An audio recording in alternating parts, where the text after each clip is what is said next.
अस्सलाम वालेकुम। Welcome to the programme OPT. मैं हूं आपकी साइकोलॉजिस्ट नौशीन शहजाद। आज का हमारा टॉपिक है एग्रेसिवनेस इन चिल्ड्रन या छोटे बच्चों में मारपीट के रुझानात। अगर मैं आपको एक फ़र्ज़ी किरदार के बारे में बताऊं जिसका नाम तलहा है और जो 7 साल की उम्र का है, तो आपको ये टॉपिक समझने में और भी आसानी होगी। तलहा एक 7 साल का बच्चा है जो स्कूल जाता है, मगर स्कूल से तकरीबन रोज़ाना उसके पेरेंट्स को एक कॉल आती है या ईमेल रिसीव होता है जिसमें बताया जाता है कि तलहा जो है वो बच्चों को मार रहा है, टीचर्स को काट रहा है, धक्के दे रहा है या कोई चीज़ उठा के बच्चों को मार रहा है। और उसके बाद वो अपोलोजाइज़ भी कर लेता है और काफ़ी देर तक अच्छा काम भी करता रहता है, मगर फिर अचानक से वो बच्चों को मारपीट करना शुरू कर देता है। उसके वालिदैन तकरीबन हर हफ्ते पेरेंट टीचर मीटिंग के लिए कॉल किए जाते हैं और उनको बताया जाता है कि आपका बच्चा ये कर रहा है। जब बच्चा इसी तरह से करता रहता है तो उस वक्त आपको एहसास होगा कि ये बच्चा कुछ मुख्तलिफ काम कर रहा है। बार बार के बताने से रिपीटेडली वायलेंट बिहेवियर जो है ये कर रहा है। तो बाज़ मर्तबा स्कूल की अथॉरिटीज़ या पेरेंट्स ख़ुद चाइल्ड साइकोलॉजिस्ट से जाके मिलते हैं और फिर पता चलाते हैं कि आखिर तलहा जो है वो इस कदर वायलेंट बिहेवियर क्यों कर रहा है।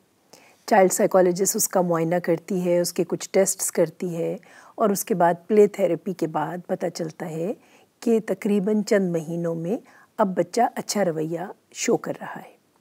मगर चाइल्ड साइकोलॉजिस्ट वालिदैन को और स्कूल को तंबीह करती है कि इस बच्चे पे गाहे बगाहे नज़र रखनी पड़ेगी।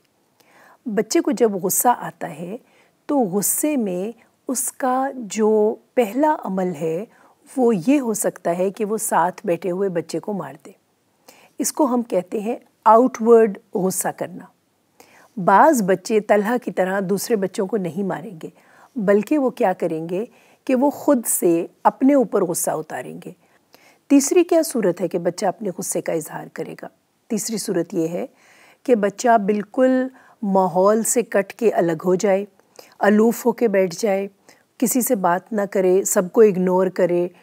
देखिए, ये तो है गुस्से के इजहार के तरीके, मगर हम थोड़ी सी बात गुस्से पे कर लें कि क्या गुस्से का आना नेचुरल है या अननेचुरल है। यानी गुस्से का इजहार कैसे करना है ये मुख्तलिफ बात है, गुस्सा आना नेचुरल बात है। इसकी एक बहुत बड़ी वजह जो कि अक्रॉस द ग्लोब हो रही है, पूरी दुनिया में हो रही है, वो वायलेंट किस्म की वीडियो गेम्स हैं जो बच्चे देखते हैं और उन वायलेंट वीडियो गेम्स को देखने के बाद बच्चों के अंदर एक ताकत सी पैदा होती है, एक क़ुव्वत सी पैदा होती है कि वो उसी तरह परफॉर्म करें जैसा कि उन्होंने देखा।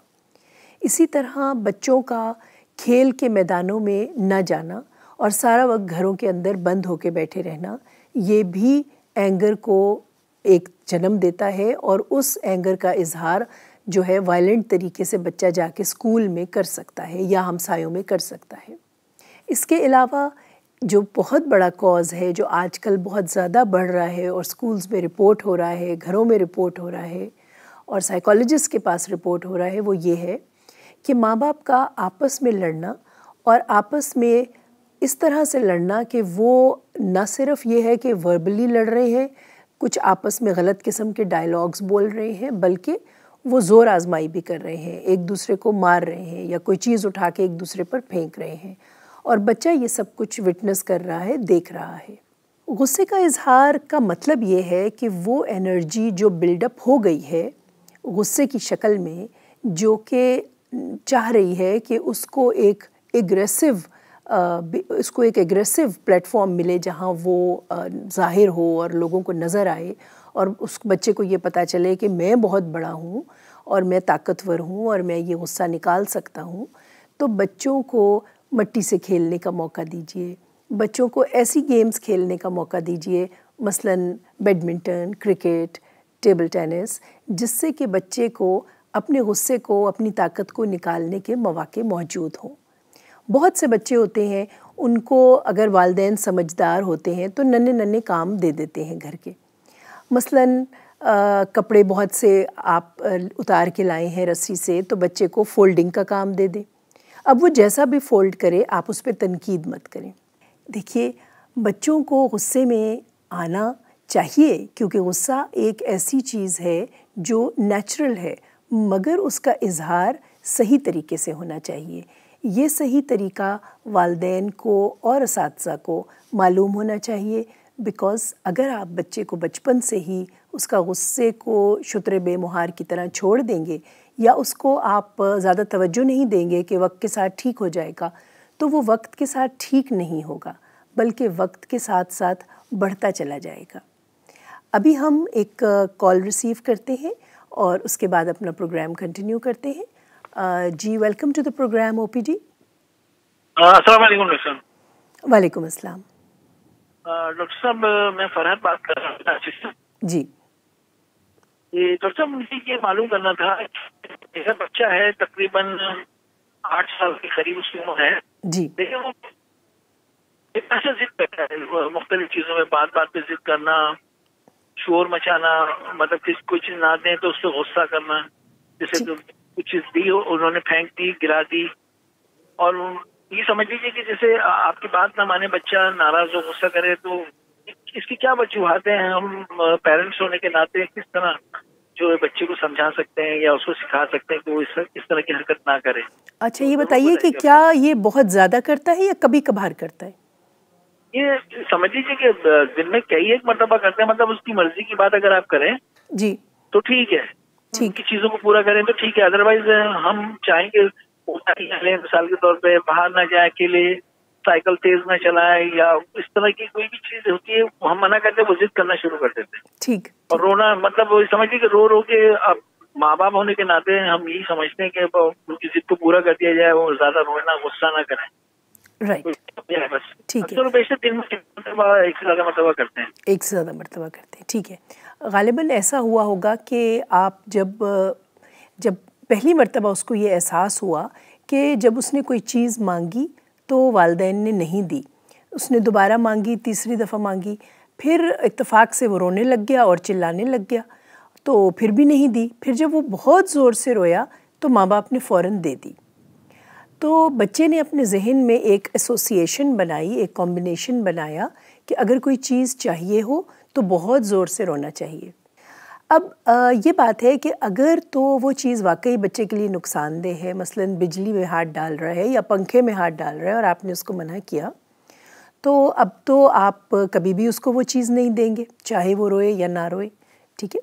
मगर अगर वो एक जायज़ चीज़ मांग रहा है और माँ फ़ोन पे बिज़ी है और वो बच्चे को उठ के पानी का गिलास नहीं दे रही, या कोई और चीज़ जो कि नॉर्मल सी बात है वो नहीं उसकी बात मान रही, या यूँ समझ लीजिए कि बच्चा अपनी बात कुछ बताना चाह रहा है और माँ नहीं बात समझ रही, तो वो फिर सीधा ही लेवल 3 पे चला जाएगा और ज़ोर से चीखना चिल्लाना शुरू करेगा, क्योंकि उसको मालूम हो गया है कि इस तरह माँ बाप बात सुन लेते हैं। अगर आप कोई जायज़ बात कर रहे हैं, मसलन आपने कहा कि साइकिल को आहिस्ता चलाओ और वो नहीं मान रहा, तो आप ज़रा सा वेट कीजिए और देखिए कि कब वो साइकिल को आहिस्ता चलाता है ख़ुद ब खुद। फॉर एग्ज़ाम्पल, कोई गाड़ी सामने से आ गई, उसने साइकिल आहिस्ता कर ली, तो जो ही वो साइकिल आहिस्ता करे आप फ़ौरन उसको एक सोशल रिवॉर्ड दें, या उसकी पीठ थपथपाएं, या उसको कहें शाबाश, तुमने तो बहुत अच्छा किया, तुमको तो साइकिल चलानी आती है, आहिस्ता कर ली तुमने साइकिल। बच्चा जब अपने पॉजिटिव उसको रिवॉर्ड मिलता है किसी भी एक्शन पे, उसने कोई काम किया, आपने उसको पॉजिटिव रिवॉर्ड दिया, अब कनेक्शन उस काम का और रिवॉर्ड का हो जाता है। अगर बच्चे के चीखने चिल्लाने पर आपने भी चीखना चिल्लाना शुरू किया, तो आपको बज़ाहिर तो लगेगा कि मेरी ऊंची चीखों की आवाज़ सुनकर और मेरे डांटने की आवाज़ सुनकर बच्चा वक्ती तौर पर रुक गया है, मगर असल में बच्चे के जहन में ये मैसेज जाएगा कि अगर ये लोग ऊंचा चीख सकते हैं तो इसका मतलब है कि चीखना तो जायज़ बात है, तो मैं भी चीख रहा हूँ तो क्या बुरा कर रहा हूँ। तो ये हम समझते हैं कि अगर हम अपने बच्चों के साथ तहम्मुल का रवैया इख्तियार करेंगे तो मुआशरे में यही बच्चे बड़े होकर बहुत ही अच्छे, पुरसकून और ज़िम्मेदार शहरी बनेंगे जो बात बात पे दूसरों को मारते नहीं हैं, अपनी बात पूरी होने पे दूसरों को डांटते नहीं हैं और दूसरों के साथ वायलेंट बिहेवियर नहीं करते। इन बातों के साथ हम अपनी आज की गुफ्तगू को समेटते हैं और अगले हफ्ते तक के लिए आपसे इजाज़त तलब करते हैं। खुदा हाफ़िज़।